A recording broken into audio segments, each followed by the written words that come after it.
Oh, how faithful the Lord truly is. I remembered when we used to meet at Whoopi Burger House, then to a function hall storage room of Astoria Hotel. Who would have thought that 25 years on, I will be standing on the land that is now truly ours, our inheritance in the city.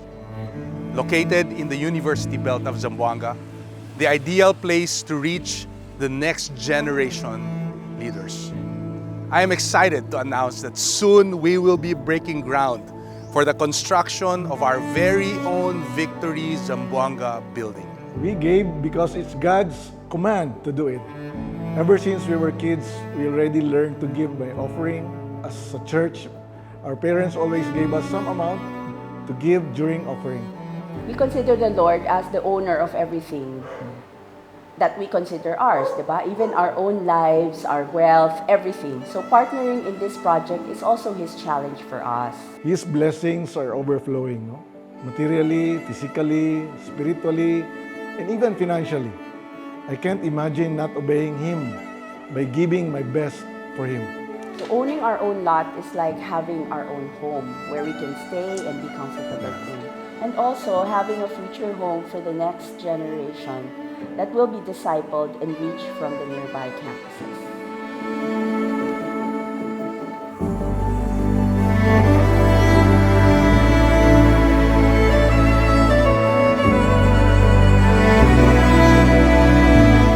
More than land or property, we can say that we are building a home for future generations of world changers and disciple makers, a home for both the young and the old who are eagerly taking part in reaching the city and the islands for Christ, a home we can gather at and eventually call our very own, a home that will house future generations sold out for Christ and His call.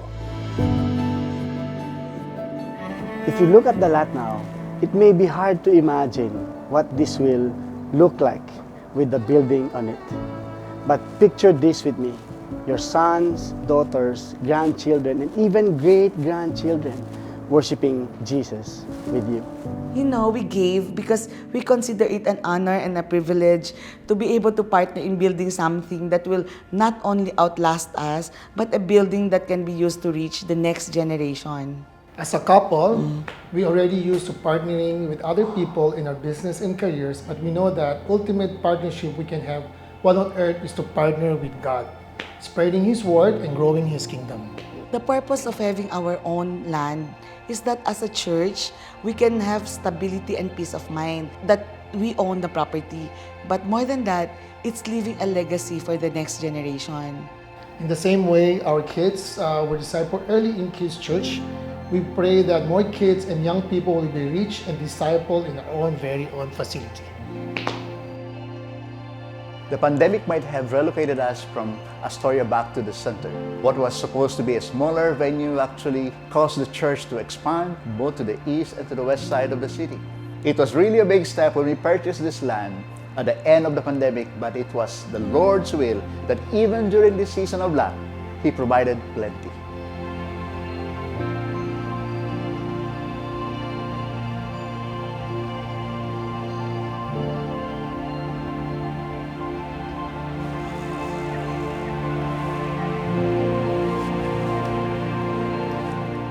You may ask, why build now, just after the pandemic? If for nothing else, the pandemic showed us that the things we value should not be things. What we value is having a legacy, leaving a legacy not for our own honor or renown, but for God and His kingdom.